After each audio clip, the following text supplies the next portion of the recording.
ازادي اخیستل کیږي ورکول کیږي نه. ازادي د تورو د توپک په زور د وحدت او د اتفاق او اتحاد او قوي رهبري په زور باندې اخیستل کیږي. لنن یو سل شپږ کاله مخکې چې افغانستان خپل سیاست په خپل لاس کې واخیست، هغه وخت په افغانستان کې بهرنیان نه وو،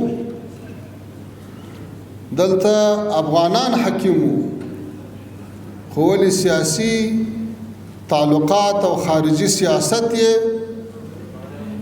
د انګریز له هدایت پرته نسوی عملی کولای. په استقلال کې په سیاست کې مستقل نه وو. نو هغه و چې د افغان مسلمان مجاهد ملت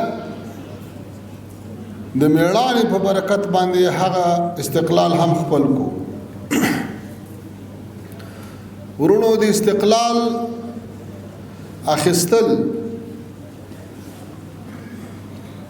کچیرته هغه اهدافو ته توجه ونسی، هغه د څه شي لپاره چې مسلمانانو قرباني ورکړې ده هغه په نظر کې ونه نیول شي، بیا هغه استقلال، هغه ازادي، هغه خپلواکي هغه بیا بقا نه پیدا کوي. هغه یا په داخلي ګډوډیو بدلیږي یا بل اشغال ور باندې راځي.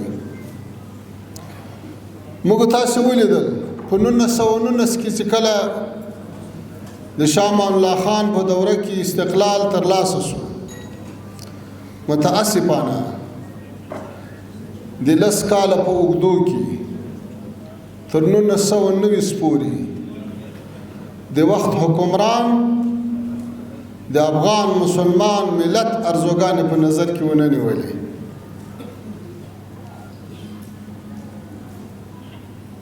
فکري ازادي خپل نه کړه، بیرته غوښتل چې دلته د اغیارو دودو دستورو فرهنګو کلتور دلته تطبیق کړي او داسې نازواني یې وکړي چې قاضي عبدالرحمن پغمانی چې دغه وخت قاضي القضات ډېر لوی عالم و، نه تنها لوی عالم و، د ډېرو لویو شخصیتونو لوی علما او استاد چې کله امان الله خان ورته وویل چې له ما سره دغه نوي اصلاحات چې زه راولم دا را سره ومنه. د ده په نظر اصلاحات ولې په حقیقت کې د افغانستان د دین او فرهنګ مخالفت و.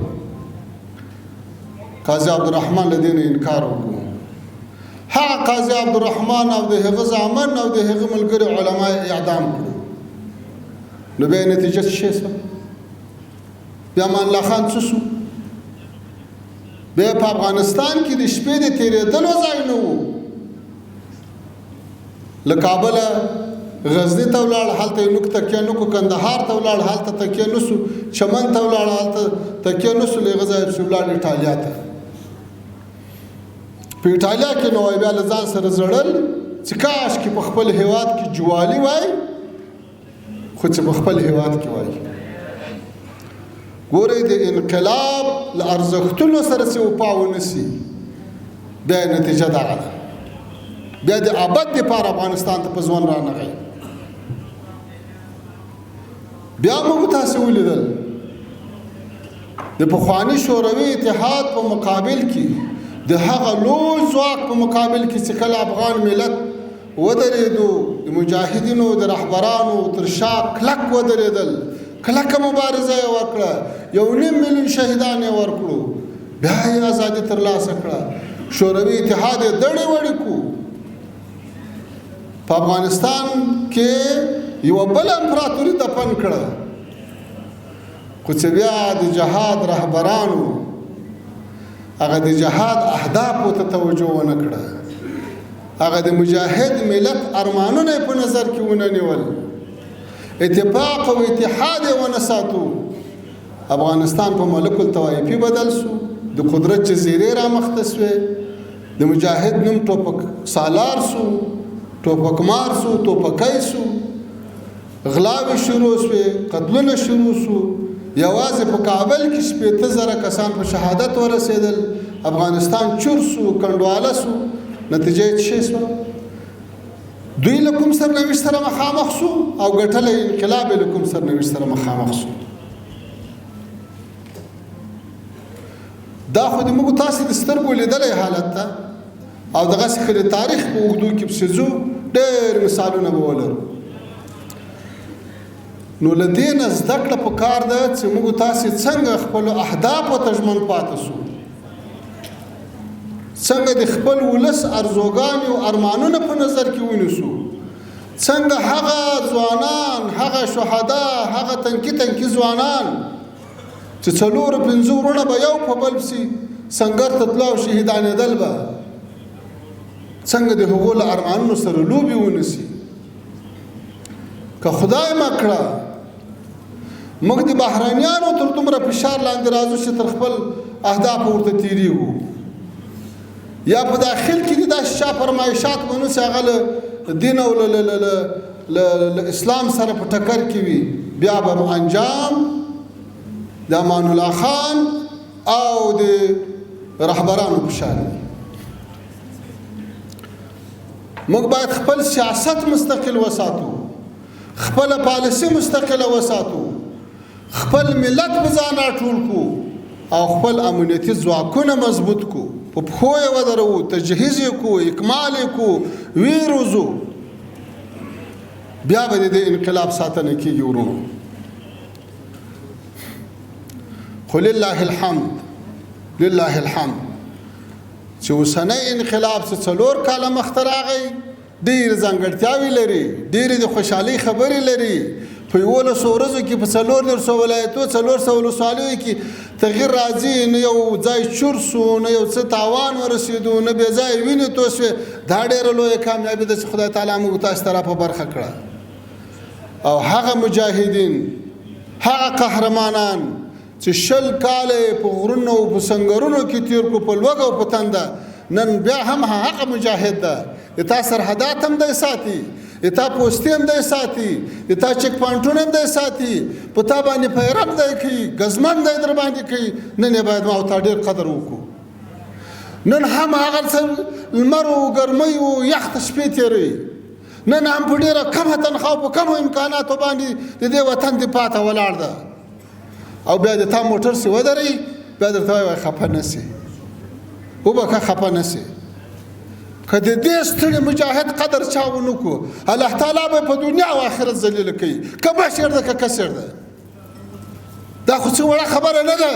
ځواني قربانوي، کور پرېږدي، اولاد پرېږدي، د تا ساتنه کوي، د تا حفاظت کوي، په تا پیره کوي، له تا امتیاز نه غواړي، موټر نه غواړي، پیسې نه غواړي. او که خدای مکړه ته بیا هم په ټیټه سترګه ورته وګورې، الله تعالی به دې داسې ذلیله کوي لکه په تاریخ کې چې خلک ذلیله کړي دي. موږ د خپلو مجاهدینو، د خپلو پولیسو، د خپلو استخباراتو، د خپلو ملي اردو ډېره قدرونه کوو. ډېر دا د موږ په سر تاج د دوی له برکته ایښی ده، دا نظام د دوی له برکته په پښو ولاړ ده.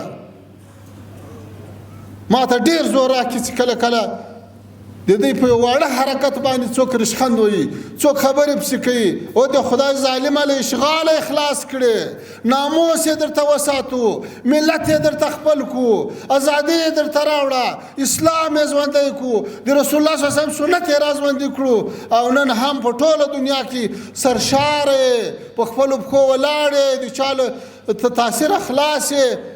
دا ډېره لویه لاسته راوړنه ده. د دې قهرمانانو باید قدر وشي، ډېر قدر یې وشي، چې څومره قدر یې کېدای شي هغومره باید وشي. او ورونو وخت کم ده، وروستۍ خبره دا کوم چې الحمدلله نظام ډېرې لاسته راوړنې لري او ډېر ښه په مخ روان ده. اوس که ګاونډیان نو کې څوک که د سیمې په هیوادو کې که په نوره نړۍ کې د افغانستان دپاره د څوک چپه خوبونه نه ویني. افغانستان اوس متحد ده. افغانستان اوس له ډېرو تجربو بعد یو ډېر ښه نظام جوړ کړی ده.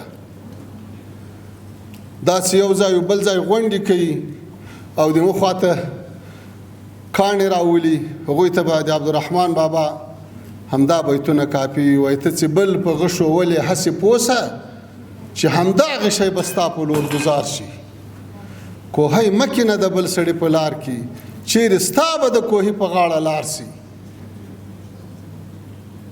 موږ ته څوک بدې د ارادې درلودلې دي هغه په تاریخ کې الله تعالی ذلیله کړي دي او له دې بعد به هم ذلیله کوي پژواک خبري اژانس د پیښو رښتینې هنداره